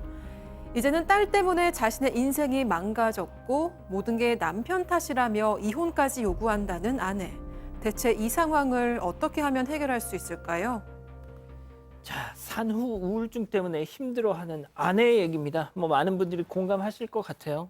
네, 일단 이들 부부는 회사 선후배 사이로 만났습니다. 당시 남편의 직급은 대리이고 아내는 과장, 그러니까 아내가 직급이 더 높은 상황이었습니다. 아내는 대학을 졸업하고 곧바로 대기업에 취업을 했고요. 회사에서도 일 잘하는 직원으로 유명해서 동기들 중에 제일 먼저 승진을 해왔습니다. 반면에 남편 장 씨는 성실한 타입이긴 하지만 리더십이 있진 않습니다. 그렇기 때문에 더더욱 이 나이 차이도 별로 안 나는데 과장인 아내에게 한눈에 반했다고 합니다. 이들은 2년 정도 사내 연애를 했고요. 곧바로 결혼을 했습니다. 결혼 뒤에도 아내는 가정이나 회사 일 모든 것에 최선을 다하려고 애를 썼습니다. 장 씨도 이런 아내를 본받아서 가정도 회사 일도 다 열심히 하려고 노력을 했다고 합니다. 자, 진짜 이런 아내를 보면 진짜 여성으로서 정말 더 매력적으로 보일 것 같아요. 그렇죠. 남자입장에서. 굉장히 열정적이고요. 아내는 뭐 어떤 것에도 지고 싶지 않아 하는 그런 성격을 가지고 있는데 그게 나쁘게 발현되진 않았습니다. 뭐 누군가한테 싫은 소리 듣는 거 되게 싫어해서 본인이 할 일을 어떻게든 본인이 다 책임지고 많은 아주 굉장히 그런 강한 책임감 강한 스타일이었는데 어렸을 때부터 이제 그런 여성이면 대부분 이제 잘한다, 뭐 부럽다 이런 얘기들을 많이 들어오지 않았겠습니까? 그래서 본인 삶에 대한 만족감도 굉장히 강했다고 합니다. 이제 결혼하고 나서 얼마 지나서 임신을 했는데 임신을 하게 되면 아무래도 회사 일과 태교가 그렇게 어찌 보면 같이 조화를 이루기 쉽지 않잖아요. 예. 그럼에도 불구하고 어느 것 하나 놓고 싶어 하지 않았고 완벽한 가정을 이뤄내는 것이 꿈이었다고 합니다. 그래서 아내는 임신 중에서도 뭐 회사 프로젝트 같은 거 완벽하게 다 마치고 어이구야. 또 그 이후에 출산 준비까지 완벽하게 다 마쳤다고 합니다. 출산 2주 전까지, 출산 바로 직전까지 근무를 하고 그 이후에 육아휴직에 돌입했다고 합니다. 와, 세상에 출산 2주 전까지 회사를 다녔다니 소장님 이거. 네. 뭐 정말 좀 완벽함을 추구하는 엄마인 것 같아요. 왜냐하면 그 정도가 아니고 이제 출산 때부터, 임신 때부터 육아 서적 이미 다 읽었고요. 정말 맘카페에 미리미리 들어가서 정보 다 알아가지고 정료 싹 정리해놨고요. 그리고 아이 태어나서 나는 끝까지 아이 무휴수유를 하겠어. 라고 얘기를 했고요. 그 다음에 이제 그 뭐 2주 동안 집에서 쉬는 동안은 아이와의 애착이 중요하다. 그래서 24시간 아이 옆에 있었습니다. 그리고 다른 사람들이 돌본다 그래도 내가 돌보겠다. 그때는 정말 자기 몸 돌볼 때인데 내가 돌보겠다라고 얘기를 하고요. 그런 와중에 또 집 청소까지 또 싹싹 했습니다. 남편도 잘 돌봤고요. 남편 식사도 좀 마련하고요. 그래서 주변에서는 뭐 아이 생기면 집은 지저분해져도 돼라고 얘기했지만 그걸 용납할 수 없었던 아내는 청소, 육아 이런 것까지 아주 그냥 완벽하게 했다고 합니다. 자, 그런데 이제 육아라는 게 승희원님 진짜 공익 광고에서 나오는 것처럼 공원에서 젊은 부부가 아이 막 손잡고 막 뭐 이렇게 좋은 것만 있는 거 아니잖아요. 유토피아 이상향이죠. 사실 육아라는 게 뜻대로 되지 않죠. 아까 박상희 소장님 말씀 주신 대로 이분은 완전하게 끝까지 모유 수육을 하겠다. 100% 모유 수육을 모유로 이제 그 수유를 하겠다. 이렇게 이제 이야기를 하고 있었는데 사람 몸이 마음대로 되나요? 아무리 수유를 하고 싶어도 그 수유 양이 나와야 되는데 이게 나오지 않았다는 겁니다. 그러면 아이는 배고파서 칭얼대겠죠. 그런데 이 어머니 입장에서는 끝까지 모유 수유에 정성을 들이고 있기 때문에 마사지도 받아보고 좋다는 음식 다 먹어봤는데 몸이 안 따라오는 거예요. 그러니까 아이는 아이대로 스트레스, 이 산모는 저 부인은 부인대로 스트레스가 끝까지 올라왔다. 이런 이야기가 나오고 있습니다. 자, 백 변호사님. 그런데 네. 그러면 그런 뭐 모유 수유 때문에 스트레스가 온 거예요? 그러니까 우울증이 온 거예요? 이 아내는 말 그대로 완벽주의자잖아요. 그러니까 뭐 하나가 틀어진 거에서부터 본인이 가지고 있었던 모든 게 하나씩 무너져 내렸던 것 같습니다. 그러니까 뭐 본인이 내가 엄마 역할을 잘 제대로 못하는 것 같아. 그렇게 얘기하면 남편은 아니야, 다 그럴 수 있어. 그럼요. 그리고 애가 울기만 해도 되게 스트레스를 많이 받았다고 합니다. 혹시 본인 때문인가 해서. 그럼 애는 우는 게 당연하잖아요. 그렇게 얘기를 해도 내가 뭘 잘못해서 아이가 우는 것 같다. 내가 편하게 못해줘서 아이가 우는 것 같다. 그러니까 너무 완벽주의자의 강박증 같이 있었던 것 같습니다. 그러면서 모든 것, 아이와 관련된 모든 걸 다 자기 탓으로 돌리면서 점점 더 아이 돌보는 것 자체를 두려워하기 시작했다고 합니다. 소장님, 지금 백 변호사님이 말씀하신 거 어떻게 들으셨어요? 사실 모유 수유를 왜 하나요? 모유 수유를 하는 이유는 아이를 더 건강하게 키우기 위해서, 우리 아이가 더 건강하고 면역력이 많아지기 위해서 하는 건데, 사실 이 엄마는 그걸 좀 넘어서는 것 같아요. 물론 아이의 건강을 위해서 하지만 지금 제가 여태까지 듣기에는 이 엄마는 내가 모유 수유를 해내야 해. 내가 못하면 나는 무능한 엄마야. 난 능력이 없어. 이렇게 이 완벽주의적인 그런 필터링을 하는 것 같아요. 그래서 이렇게 되면 이제 괴로움이 시작되는 거죠. 자, 승희원님, 하지만 아까 백 변호사님 말씀하신 것처럼 이 남편도 이 장 씨도 아이 다 그럴 수 있지 뭐, 아이 너무 그러지 마 하면서 계속 좀 이렇게 좀 설득을 해줬어야 될 것 같은데요. 그러니까 굉장히 이렇게 뭐 의사를 이렇게 올려줬어야 되는데 처음에 시청해보면 기억나십니까? 이게 부인이 상사였잖아요. 그러다 보니까 이 남편이 부인에게 최선을 다하는데 약간의 부인이 하는 거를 덜어주는 스타일이었는 거예요. 그러니까 부인이 예를 들어서 뭐 아내가 시키는 일, 결혼 준비 과정에서 출산 과정에서 아내가 이거 준비해 저거 준비해 그다음 이것도 필요해 이러면 그걸 따박따박 하는 스타일이지 먼저 앞서서 그걸 리딩하는 스타일은 아니었는 것 같아요. 그러니까 이끌어갈 수 있는 스타일이 아니었고 아내가 젖병 씻어라 소독해라 기저귀 갈아라 하면 그제서야 이제 유아를 했다라고 하는데 이 부분이 또 아내 입장에서는 왜 저렇게밖에 안 될까? 사실 사람이 스트레스 받으면 하는 일 모두가 다 잘못 보일 수 있거든요. 그러니까 남편이 그런 모습이 마음에 들지 않았다라고 합니다. 야, 이러면은 아내가 심리적으로 더 불안해지지 않을까요? 그러다가 이 아내의 이런 걱정, 무기력 이런 게 극에 달하는 상황이 발생을 합니다. 아이고. 주말에 기분도 풀 겸해서 이 아이랑 같이 나들이를 가려고 나왔는데 아내가 카시트에 아이를 태우다가 손이 미끄러지는 바람에 아이를 살짝 떨어뜨려서 아이가 이 차 문에 머리를 박게 된 거죠. 아이고. 아이는 놀라서 자지러지게 울고불고 난리가 났는데 당시 남편은 양손에 짐을 들고 있었어서 이걸 놓고 빠르게 달려왔습니다. 하지만 이미 아내랑 아이 둘 다 혼비백산이었고 아내는 아이가 이렇게 우는데 제대로 달래지도 못하고 당황해서 본인이 같이 울고 있었습니다. 결국 남편이 아이를 달래서 집으로 다시 데리고 들어왔는데 그 이후로 아내가 급격하게 말이 없어지기 시작을 합니다. 근데 저 사고 이후로 아내가 아이를 돌보는 것에 더 좀 부담을 느꼈다는 거잖아요. 그러니까 이게 사람이 그런 게 있어요. 이게 번아웃 증후군도 비슷한 거고 완벽 증후군도 비슷한 건데 10개 중에 10개가 다 이루어졌을 때는 내가 완벽하다 그래서 일을 더 할 수 있는데 지금 같은 경우는 내가 최선을 다했는데 내가 가장 하지 않아야 될 아이가 다쳤는 환경이 자기 때문에 만들어졌는 거잖아요. 그러면 이제는 내가 할 수 있는 게 아무것도 없다는 어떻게 보면 무기력증에 빠질 수 있는 거거든요.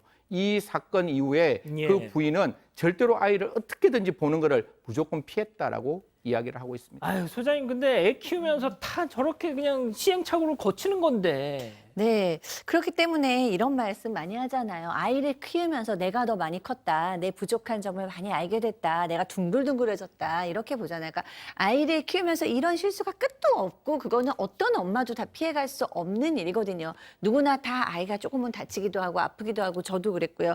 그러면서 우리의 유한성을 느끼는데 이 엄마는 유난히 그거를 인정할 수가 없습니다. 이제 모든 것에서 내가 유능하지 못하다는 것을 받아들일 수가 없는 엄마인 것 같아요. 그래서 그런 내 무력과 무능함 때문에 결국에는 이제 이 우울증 증세를 보이게 된 것 같습니다. 심지어 뭐 그 아이가 무서워서 아이를 무서워한다는 거예요, 엄마가. 그래서 아이를 막 회피하기 시작했다는 거죠. 심지어 아내가 이 남편 장 씨가 이 야근을 할 때 아이를 혼자 두고 한두 시간씩 막 외출을 하거나 말이죠. 야, 이러면 조금 심각해지는 단계인데. 네, 그러니까 이제 육아를 아예 놔버린 건데, 그러니까 이제는 남편인 장 씨가 어떻게든지 아이를 좀 케어해야 하는 상황입니다. 그런데 이 남편은 여전히 혼자서 할 수 있는 게 딱히 없습니다. 성실하긴 한데요. 아내는 방에 들어가 있는데 남편은 계속해서 아내한테 이거 소독기 전원 어떻게 키더라? 분유 얼마만큼 타야 되지? 물온도 몇 도였더라? 계속 물어보는 겁니다. 아내는 아이에 대한 생각조차 지금 못 하겠는 상황인데 남편이 이렇게 주도적으로 하지 못하니까 분노가 폭발했고, 남편은 남편대로 내가 회사까지 갔다 왔는데 애도 혼자 돌봐야 하냐라면서 폭발을 합니다. 결국 이들 부부는 하루가 멀다 하고 부부싸움을 하기 시작을 하고요. 아내는 장 씨가 무슨 말만 해도 화를 내고 아이가 울기만 해도 한숨을 쉬면서 남편한테 화를 내기 시작합니다. 이때마다 문제는 아이가 그대로 방치가 된다는 점이었습니다. 이 집에 서로가 집에 들어가고 싶지 않겠어요. 그러니까 아내가 처음에는 완벽한 엄마가 되려고 했잖아요. 이제 그러다가 하나하나 무너지면서 안 되면서 이 아내가 이제 화를 내는 대상이 남편이 아니라 아이에게로 바뀝니다. 아이고야. 그러니까 이 애가 존재한다는 사실에 너무 화가 난다. 그러니까 얘 때문에 내가 지금 원래 완벽했던 내가 이렇게 망가져 버렸다 이렇게 생각하는 것 같고요. 그래서 너와 네 딸이 내 인생을 망쳤다. 이게 남편한테 한 얘기입니다. 아이고야. 그러면서 결혼하기 전으로 돌아가고 싶다. 그래서 이혼까지 요구한 상황입니다. 이제 뭐 남편 입장에서는 원래 굉장히 열정적이었던 아내가 이렇게 무기력하게 바뀌는 게 안타깝고 어떻게든 이겨내가 보려고 했는데 이제 화까지 내고 이혼까지 하자고 하니까 이거 내가 도대체 어떻게 해야 될지 잘 모르겠다. 이런 얘기까지 하고 있는 상황입니다. 그렇군요. 좋습니다. 자, 그러면 이쯤에서 별별 상담소 오늘의 궁금증 짚어보죠. 자, 아이가 다친 후에 이 우울증에 걸린 아내, 아이 돌보기가 무섭다. 오히려 지금 아이를 막 피하고 있는데 어떻게 하면 좋겠냐. 심지어 이혼 얘기까지 나오고 있다는데요. 자, 우리 승희 의원님부터 한 말씀씩 좀 부탁드립니다. 일단 우울증이 걸리면 그 우울증 걸린 요소를 조금 이렇게 없애줘야 돼요. 이게 지금 우리가 알고 있는 거는 친정이나 시댁이 어떤 상황인지는 정확히 모르겠지만 아이를 친정이나 시댁에서 좀 이렇게 돌봐줬으면 좋을 것 같습니다. 남편도 거의 완전히 지금 지쳐있는 모습이고 여성은 아예 아이를 보지 않으려고 하고 그 싸움에 아이가 방치되고 있다니까 분명히 주위에 있는 사람이 도와주시길 좀 원하고 저 주변에 그런 사람 많거든요. 정말 대한민국 최고의 법대를 들어가서 시험이 몇 번 안 되면 자기가 고등학교 때 그렇게 공부 잘했는 걸 다 까먹고 나는 인생에서 가장 못하는 사람이야. 이런 어떤 생각이 들 때 우리가 이런 얘기합니다. 운전면허증이라도 한번 쳐봐. 그러면 그 시험 붙으면 또 용기가 생기니까요. 그래서 옛날에 잘했던 무엇인가가 있을 거예요. 그거를 부인에게 시켜서 그 옛날의 자신감을 좀 찾을 수 있도록 남편이 좀 도움을 줬으면 좋겠다는 말씀 드리겠습니다. 자, 소장님, 이걸 가지고 뭐 이혼까지 할 건 아닌 것 같다는 생각도 들어요, 저는. 이혼을 하면 너무 안타까운 거죠. 왜냐하면 아내는 전형적인 산후 우울증으로 보입니다. 산후 우울증에 걸리면 일단 아이도 너무 버겁고 아이 옆에서 있고 싶지 않을 수도 있어요. 그리고 그걸 도와주지 않고 원인이 된 남편도 미울 수 있습니다. 다행인 건 산후 우울증은 그야말로 요인이 있기 때문에 그 요인이 없어지거나 시간이 지나가면 많이 좋아질 수 있어요. 산모 20명 중에 1명 정도가 산후 우울증을 겪는다고 하고요. 네, 이 산후 우울증이 또 좋아지면 얼마든지 회복될 수 있기 때문에 남편이 힘드시겠지만 지금 아내의 행동만 증상만 보지 마시고 아내가 이렇게 힘들구나 아프구나 이거는 병일 수 있겠구나라는 생각을 가지시면서 잘 도와주셨으면 좋겠습니다. 자, 백 변호사님 짧게요. 이건 둘 당사자만으로 해결되기 좀 힘든 문제라는 생각이 들고요. 진짜. 지금 말씀하셨던 것처럼 뭐 심리 상담이나 부부가 함께 지금 현재 상황을 가지고 전문가의 조언을 구해가면서 조금씩 변해갈 그런 방법을 찾아야지 저는 이 둘이 부딪혀가지고 해결된 문제가 아니라고 생각하고 이게 지나치면 진짜 이혼하는 경우도 있습니다. 그러니까 지금은 두 분이 어떻게든 해결하려고 하는 것보다 전문가의 상담이나 도움을 받는 게 필요할 것 같습니다. 그렇군요. 이 기자. 네, 이인님, 책임감이 강하면 번아웃이 빨리 옵니다 하셨고요. 이금희님, 육아는 절대 책대로 안 돼요. 신동일님, 남편도 눈치 좀 챙겨야 할 것 같습니다. 알아서 해야지 꼭 시켜야 하는 사람이랑 살면 정말 피곤합니다 하셨고요. 키토사님은 이 집은 반대로 해야 할 것 같아요. 남편이 육아휴직하고 아내가 일하시는 건 어떨까요? 이런 의견도 주셨습니다. 그렇군요. 자, 별별 상담소 이렇게 정리하고요. 글로벌 픽 이어갑니다.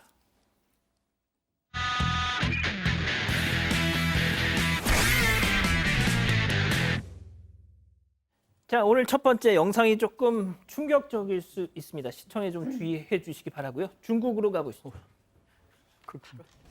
네, 이곳은 광산의 한 터널입니다. 광부들이 리프트에 실려서 광산 더 깊은 곳으로 이동하고 있는 모습인데요. 그런데 잘 움직이던 리프트가 갑자기 덜컥 멈추더니 반대 방향으로 움직이기 시작했습니다. 게다가 속도까지 붙어서 광부들이 리프트에서 튕겨 나가서 아예 터널 벽으로 날아가기까지 합니다. 바닥에 떨어진 광부들은 리프트를 피해서 황급히 터널 가장자리로 몸을 피하는데요. 저 비상 정지 뭐 이런 거 없어요? 다른 한 광부는 심지어 리프트에 매달려서 끌려가다가 그만 터널 모서리에 세게 충돌하기도 했습니다. 다른 광부들도 뿌연 먼지를 일으키면서 바닥에 내동댕이 쳐집니다. 정말 끔찍한 상황인데 리프트는 이런 상황 속에서도 멈추질 않았습니다. 이날 사고로 3명이 목숨을 잃었고 세상에. 1명이 중태에 빠졌습니다. 그리고 많은 광부들이 부상을 입었다고 합니다. 뭐 고장난 거예요? 당국 조사에 따르면 리프트 시스템에 문제가 생겼다고 합니다. 그런데 광부들을 보호해줄 리프트 안전띠가 너무 쉽게 끊어져서 더 큰 사고로 이어졌던 거죠.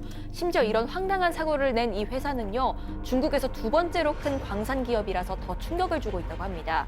당국은 모든 생산 중단시키고 철저한 안전 점검을 명령했다고 합니다. 아이고, 알겠습니다. 다음은 호주로 가보시죠. 네, 한 패스트푸드점에서 한 여성과 매장 직원이 주방 앞에서 몸싸움을 벌이고 있는 모습입니다. 여성이 직원에게 주먹을 마구 날리는데요. 당시 상황 일단 보시죠. 오!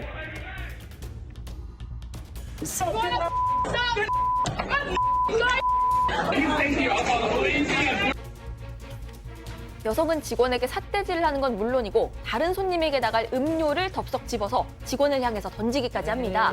심지어는 직원을 향해 침까지 뱉습니다. 에이, 저런.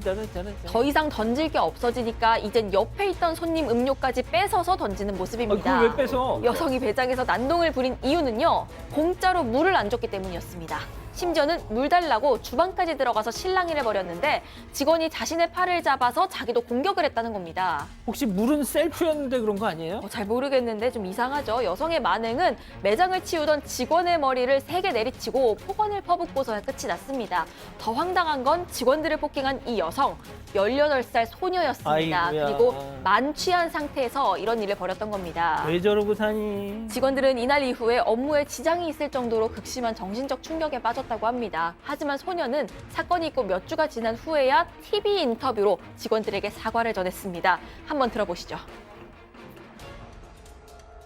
I want everyone to know that I genuinely am really sorry. It's just scary. Like I'm worried I might get locked up, which is like I don't think I'm fit for jail.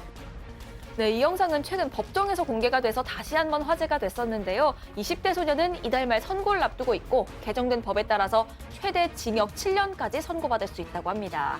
모자이크 걷어내기법 빨리 통과가 돼야 됩니다. 다음은 최근 온라인에서 화제가 되는 영상 함께 보십니다. 네, 정체불명의 물체가 매달려 있는 이곳 3,500m 상공을 가르고 있는 비행기 안입니다. 네, 조종관을 잡고 있는 조종사의 얼굴도 지금 블러 처리가 되어 있습니다만 피투성이가 되어 있는데요. 뭐예요 저거? 네, 편대 비행 중이던 비행기 유리창을 뚫고 비행기 안으로 들어온 거대한 새였습니다. 아우. 자세히 보시면 저기 두 다리 보이죠? 그렇구나. 그게 독수리랑 비슷한 새인데요. 세계에서 현존하는 새 중에 가장 큰 새라고 합니다. 그런 새가 비행기와 충돌해서 저렇게 비행기 안으로 들어왔는데도 세상에. 네, 조종사는 놀란 기색도 없이 조종관을 놓지 않고 모든 훈련과 비행을 안전하게 마쳤다고 와, 합니다. 진짜 대단하시다. 저는 어우야 생각만 해도 끔찍하네요. 새가 어떤 상황에서 충돌했는지 아직 밝혀진 않았는데요. 조종사는 다행히 다친 곳 없이 무사하다고 합니다. 이렇게 하늘에서 새와 부딪히는 일 간혹 발생하는데요. 지난 4월에는 이륙하는 비행기 엔진에 새가 부딪히는 장면이 이렇게 포착되기도 했습니다. 파란 하늘을 가르는 비행기에서 보시는 것처럼 하얀 연기가 연속으로 피어오릅니다. 네, 폭발하는 것처럼 불꽃도 튀는데요. 바로 버드 스트라이크, 엔진의 새가 충돌하고 만 겁니다. 결국 이 비행기 해양에서 긴급 착륙을 했다고 합니다. 좋습니다. 자, 다음은 중국으로 빨리빨리 가보시죠. 네, 상점함에 어린 아이기와 아빠가 누워서 잣잠을 즐기고 있습니다. 그런데 열린 상점문으로 검은색 들개 한 어떡해? 마리가 들어와서 어이, 살금살금 어이. 아기에게 접근합니다. 이에 아이 아빠가 벌떡 일어나서 벌떡. 들개를 막아보는데요. 아이 아빠는 발버둥 치는 들개를 들어 바로 바닥에 내동댕이 칩니다. 오! 네, 아이 아빠는 그렇게 들개를 가게 밖으로 옮겨놓은 후에 자신의 아이를 안아 안전한 곳으로 피하는 모습입니다. 이야. 이를 본 누리꾼들 들개가 공격도 안 했는데 너무 과잉대처한 것 아니냐 예? 비판하기도 했다는데요. 아이 아빠의 손을 말도 안 보면 되는 소리야. 그렇지 않습니다. 아이를 물려고 했던 들개 입에 자신의 팔을 넣어 막았고요. 보시는 것처럼 오. 네, 심각한 상처를 입었습니다. 아이고야. 피도 많이 흘렸고 혹시 몰라 예방 접종까지 받았다고 합니다. 현재는 많이 회복된 상태라고 하네요. 그렇군요. 저 들깨 결국 안락사 됐다고 하는군요. 자, 사랑하는 사건 반장 가족 여러분 행복한 밤 보내시고요. 저희는 내일도 별이 6개 반, 4반, 6반 저녁 6시 반에 다시 옵니다. 안녕히 계십시오.